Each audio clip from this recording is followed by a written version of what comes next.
Nous sommes au Forum Franchise Lyon 2022 avec Thibaut Martin qui est responsable développement du réseau Ninkasi. Donc en quoi le Ninkasi est un concept unique?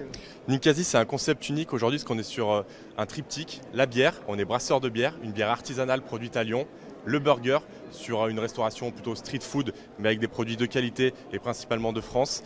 Et la petite particularité au Ninkasi, c'est qu'on a la musique et du coup on met des concerts, des animations pour nos clients mais de manière gratuite toutes les semaines dans nos établissements.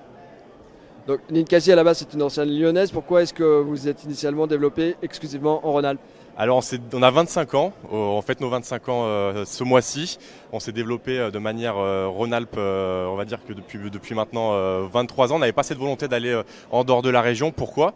Parce qu'on brassait à Lyon. Notre carte food, on a des producteurs avec qui on est partenaire depuis maintenant 25 ans, notamment sur la partie boulangerie, nos buns, sur la partie frites. Donc on n'avait pas cette volonté d'élargir notre offre food en dehors de la région lyonnaise. On est en France. On a des bons producteurs, on a des bons agriculteurs, on a des bons partenaires un peu sur l'ensemble du territoire national. Donc on s'est dit, pourquoi se priver et rester que sur Lyon. Donc c'est comme ça aussi que l'idée est apparue de se développer en franchise nationalement. Et on se fait de plus en plus connaître et il y a des porteurs de projets maintenant qui tapent à la porte pour faire Montpellier, pour faire Rouen, pour faire Bordeaux. Donc ça nous permet aussi d'accélérer le développement. D'accord, donc aujourd'hui vous êtes sorti de la région Auvergne-Rhône-Alpes. Quelles sont vos ambitions de développement sur le territoire? Donc on est sorti de la région Rhône-Alpes-Auvergne que depuis l'année dernière avec Dijon et Mâcon. Là l'objectif c'est vraiment d'accélérer le développement en dehors de notre région. On a encore des petites régions, des petites villes à combler comme Chambéry, Montélimar. Mais là on a un objectif de développement entre 5 et 6 ouvertures par an. Et le prochain qui va être le gros crash test pour Ninkasi, c'est le Ninkasi de Rouen à plus de 600 km de nos terres. D'accord, là vous avez ouvert une nouvelle usine. Est-ce que vous pouvez nous en dire plus sur cette nouvelle usine Ninkasi? Alors on l'a pas ouverte. Elle va ouvrir ses portes l'année prochaine, début d'année prochaine. Donc c'est un gros projet pour Ninkasi. C'est une usine qui va nous permettre de multiplier par 10 notre production de bière, par 100 notre production de whisky.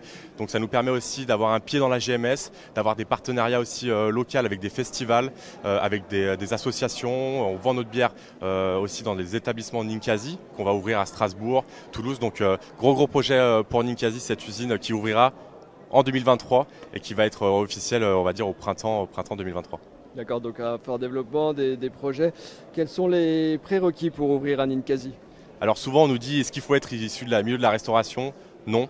On a tout type de porteurs de projets qui ont 25 ans à 60 ans. Nous, on cherche d'abord des commerçants, des gens passionnés par l'expérience client, des gens qui ont aussi cet esprit managérial. Après, savoir servir une pinte, faire cuire un burger ou faire cuire un steak ou servir le client, ça, on vous l'apprend. On cherche d'abord surtout des commerçants et qui aiment la bonne bière et qui aiment s'amuser.